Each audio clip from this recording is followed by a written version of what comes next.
Parliament തെരഞ്ഞെടുപ്പിലുണ്ടായ വലിയ പരാജയം CPM-നെ സംബന്ധിച്ചിടത്തോളം അതിൻ്റെ സംഘടനാപരമായ കെട്ടുറപ്പിനെ പോലും ബാധിച്ചു എന്നാണ് നമ്മളിപ്പോൾ കാണുന്നത്. പാർട്ടിയിലെ നേതാക്കന്മാരും അണികളും ഒരുപോലെ നിരാശരാണ്. എന്തുകൊണ്ട് ഇങ്ങനെ ഒരു പരാജയം ഉണ്ടായി എന്ന് ചോദിച്ചാൽ സ്വാഭാവികമായിട്ടും ഇത് കേന്ദ്രത്തിലേക്കുള്ള തെരഞ്ഞെടുപ്പാണ്. കോൺഗ്രസിന് മുൻകൈ ഉണ്ടാകാറുണ്ട്. 1984-ലും 89-ലും 2009-ലും എന്ന് 2019 വരെ പാർട്ടിക്ക് മുന്നണിക്ക് വലിയ തിരിച്ചടി ഉണ്ടായിട്ടുണ്ട്. ആ തിരിച്ചടികളിൽ നിന്നൊക്കെ എല്ലാ തവണയും പാർട്ടി മോചിതമാകുകയും തൊട്ടടുത്ത് വരുന്ന നിയമസഭാ തെരഞ്ഞെടുപ്പിൽ ശക്തി തെളിയിക്കുകയും ചെയ്തിട്ടുണ്ട്. അപ്പോൾ അതുകൊണ്ട് ഇവിടെ ഒരു പരാജയമുണ്ട്.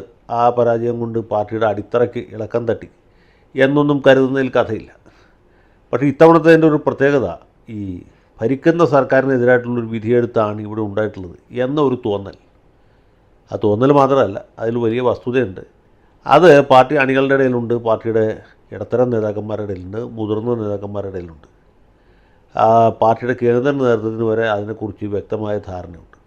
സംസ്ഥാനത്ത് നിലനിൽക്കുന്ന വലിയ സാമ്പത്തിക പ്രതിസന്ധി, അതേ തുടർന്നുണ്ടായിട്ടുള്ള ആശയക്കുഴപ്പം, സർക്കാർ ജീവനക്കാരുടെ ശമ്പളം വൈകുന്നത്, KSRTC-യിലുള്ള വലിയ പ്രശ്നം, പെൻഷൻ കിട്ടാത്തത്, അല്ലെങ്കിൽ ക്ഷേമ പെൻഷനുകൾ മുടങ്ങിയതിനെ തുടർന്ന് വളരെ അടിസ്ഥാന വർഗത്തിൽപ്പെട്ട ആളുകളുടെ ഇടയിലുണ്ടായിട്ടുള്ള അതൃപ്തി, ഇങ്ങനെ നിരവധി ഘടകങ്ങൾ ഒരു ഭാഗത്തുണ്ട്. അതോടൊപ്പം തന്നെ സർക്കാരിൻ്റെ ഭയങ്കരമായ കെടുകാര്യസ്ഥത, മന്ത്രിമാർ തീരെ ഭരണപരിചയമില്ലാത്തവരാണ്, ഉദ്യോഗസ്ഥന്മാർ ഇവർ പറഞ്ഞാൽ കേൾക്കുന്നില്ല എന്നൊരു സാഹചര്യം. അതിലുപരിയായിട്ട് കെടുകാര്യസ്ഥതയും അഴിമതിയും തൂർത്തും മുഖ്യമന്ത്രിക്കും മകൾക്കും എതിരായിട്ട് ഉയർന്നുള്ള മാസപ്പടി വിവാദം. ഈ മാസപ്പടിക്ക് എന്തെങ്കിലും തരത്തിൽ മനുഷ്യർക്ക് ബോധ്യമാകുന്ന രീതിയിൽ, യുക്തിക്ക് നിരക്കുന്ന രീതിയിൽ എന്തെങ്കിലും ഒരു മറുപടി നൽകാൻ മുഖ്യമന്ത്രിക്ക് സാധിച്ചിട്ടില്ല, അദ്ദേഹത്തിൻ്റെ മകൾക്ക് സാധിച്ചിട്ടില്ല. ഇതിനെ എങ്ങനെയൊക്കെ വിശദീകരിക്കാൻ MV ഗോവിന്ദനും AK ബാലനും ശ്രമിച്ചിട്ടുണ്ടോ അതൊക്കെ പരിഹാസ്യമായിട്ടുമുണ്ട്. അപ്പോൾ മാസപ്പടിയുടെ വലിയ ഒരു കരിനിഴൽ സർക്കാരിൻ്റെ മീതുണ്ട്. അതിനു പുറമെയാണ് ഇവിടെ നവകേരള സദസ്സ് എന്നും മറ്റും പറഞ്ഞ് നടത്തിയ വലിയ ധൂർത്ത്, അഴിമതി, കെട്ടുകാഴ്ച. അപ്പോൾ ഇതിനോടൊക്കെ ജനങ്ങൾക്ക് വലിയ വിപ്രതിപത്തി ഉണ്ടായിട്ടുണ്ട്, വളരെ വിയോജിപ്പ് ഉണ്ടായിട്ടുണ്ട്. ഇത് ഭരണത്തെ തന്നെ, അതിൻ്റെ പ്രതിച്ഛായയെ തന്നെ വളരെയധികം ബാധിച്ചിരിക്കുന്നു. സംസ്ഥാനത്ത് ഭരണമില്ല എന്നൊരു തോന്നൽ ജനങ്ങളുടെ ഇടയിലുണ്ടായിട്ടുണ്ട്. അപ്പോൾ ഈ തോന്നൽ വരുന്ന നിയമസഭാ തെരഞ്ഞെടുപ്പ് വരെ നീണ്ടു നിൽക്കുകയാണെങ്കിൽ വിധി എന്തായിരിക്കും, ജനങ്ങൾ ഏത് രീതിയിലായിരിക്കും വിധി എഴുതാൻ പോവുക എന്ന് നമുക്കിനി പ്രത്യേകിച്ച് അത് പ്രശ്നം വച്ച് കണ്ടുപിടിക്കേണ്ടതില്ല. ജനങ്ങൾ ഏത് രീതിയിലായിരിക്കും വിധി കൽപ്പന നടത്താൻ പോകുന്നത് എന്ന കാര്യം ഉറപ്പാണ്.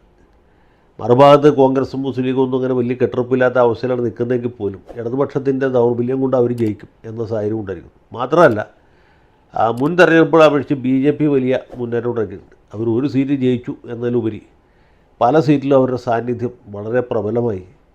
ഇടതുപക്ഷത്തിൻ്റെ വോട്ട് ബാങ്കിലാണ് അവർ വലിയ വിള്ളൽ വീഴ്ത്തിയിട്ടുള്ളത്. പ്രത്യേകിച്ച് ഈഴവരാതി പിന്നാക്ക സമുദായക്കാർ, പട്ടിക സമുദായക്കാർ ഒക്കെ BJP-യോട് അടുക്കുന്നു എന്നൊരു വ്യക്തമായ സൂചന ഈ ജനവിധിയിലുണ്ട്.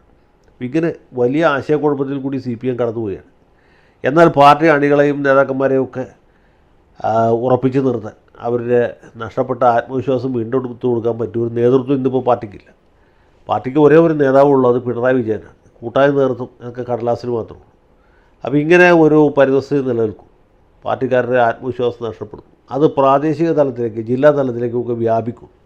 അതിൻ്റെ ചില തുടർ ചലനങ്ങളാണ് ഇപ്പോൾ കണ്ണൂർ ജില്ലയിൽ നിന്ന് ഉണ്ടായിക്കൊണ്ടിരിക്കുന്നത്. കണ്ണൂർ ജില്ലാ കമ്മിറ്റിയിൽ മൊത്തത്തിൽ ആശയക്കുഴപ്പമാണ്. കണ്ണൂർ, വടകര, കാസർഗോഡ് മണ്ഡലങ്ങളിലൊക്കെ പാർട്ടിക്കും മുന്നണിക്കും വലിയ തിരിച്ചടി ഉണ്ടായി. മുഖ്യമന്ത്രിയുടെ മണ്ഡലത്തിൽ പോലും ലീഡ് വല്ലാതെ കുറഞ്ഞു. വലിയ മൃഗീയ ഭൂരിപക്ഷത്തോടെ CPM-കാർ ജയിച്ച നിയമസഭാ മണ്ഡലങ്ങളിൽ പോലും UDF സ്ഥാനാർത്ഥികൾ മുന്നിലെത്തി. LDF-ൻ്റെ വോട്ടിൽ നിന്ന് നല്ല ചോർച്ച BJP-യിലേക്ക് ഉണ്ടായി. അപ്പോൾ ഇതൊക്കെ നൽകുന്ന ഒരു വിമൽ സന്ദേശം പാർട്ടിക്കാരത് പോസിറ്റീവായിട്ടല്ല എടുത്തത്. അവിടെ ചെരിപ്പൊരും വിഴുപ്പലക്കളും തുടരുകയാണ്. അപ്പോൾ പാർട്ടിയിലെ പല നേതാക്കന്മാർക്കുമുള്ള വഴിവിട്ട ബന്ധങ്ങൾ, മൂലധന ശക്തികളുമായിട്ടുള്ള ചങ്ങാത്തം, അല്ലെങ്കിൽ പാറമടക്കാരുമായിട്ട്, അതുമല്ലെങ്കിൽ കഞ്ചാവ് ലോബിയുമായിട്ട്, അല്ലെങ്കിൽ ഈ മദ്യ വ്യവസായികളുമായിട്ടുള്ള ബന്ധം, ഇതൊക്കെ അങ്ങാടിപ്പാട്ടായി.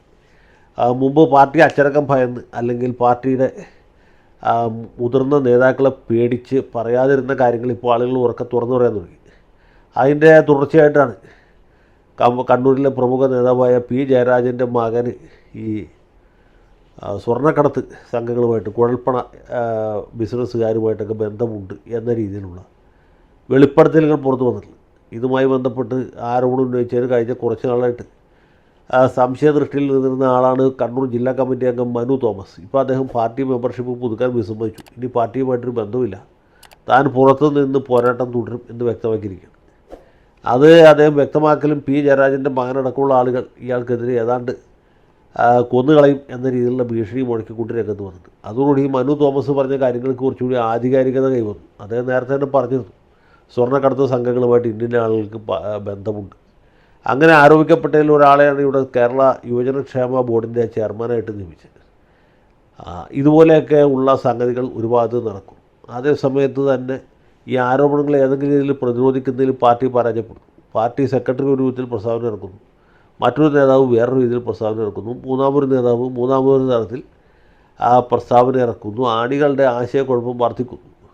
എന്തുകൊണ്ട് ഇതുപോലെയുള്ള ഈ സാമൂഹ്യ വിരുദ്ധ ശക്തികളെ, അല്ലെങ്കിൽ വാടക കൊലയാളികളെ, അതുമല്ലെങ്കിൽ ഈ മയക്കുമരുന്ന് കച്ചവടം നടത്തി ജീവിക്കുന്നവരെ, പണവരട്ടിപ്പുകാരെ ഒക്കെ പാർട്ടി എന്തിനു പോറ്റണം എന്നുള്ള ചോദ്യമുണ്ട്. ഇങ്ങനെയായിരുന്നില്ലല്ലോ ഈ പാർട്ടിയുടെ രീതി.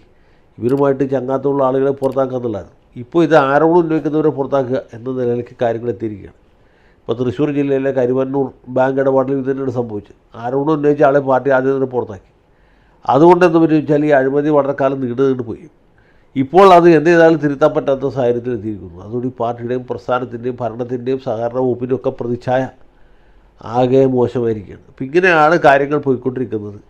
ഇതിനെ ശരിയായ രീതിയിൽ മനസ്സിലാക്കാനോ അഭിസംബോധന ചെയ്യാനോ തെറ്റുതിരുത്തൽ നടപടി ആരംഭിക്കാനോ പാർട്ടിക്ക് സാധിച്ചിട്ടില്ല. പാർട്ടി സംസ്ഥാന സെക്രട്ടറി എം വി ഗോവിന്ദൻ മാഷാണ്. അദ്ദേഹം സ്വന്തം നിലയ്ക്ക് അഴിമതിക്കാരനല്ലാത്ത ഒരു രാഷ്ട്രീയക്കാരനാണ്. പക്ഷേ അദ്ദേഹത്തിനും പാർട്ടി ഇന്ന് നേരിടുന്ന വലിയ പ്രതിസന്ധിയെ ശരിയായ രീതിയിൽ മനസ്സിലാക്കാനോ അതിന് എന്തെങ്കിലും പരിഹാരമാർഗം കണ്ടുപിടിക്കാനോ കഴിഞ്ഞിട്ടില്ല. അപ്പോൾ ഇതാണ് ഇന്നിപ്പോൾ ഇടതുപക്ഷ മുന്നണി അനുഭവിച്ചുകൊണ്ടിരിക്കുന്ന വലിയ ഒരു ധാർമ്മികവും രാഷ്ട്രീയവുമായിട്ടുള്ള അപജയം എന്ന് പറയുന്നത്.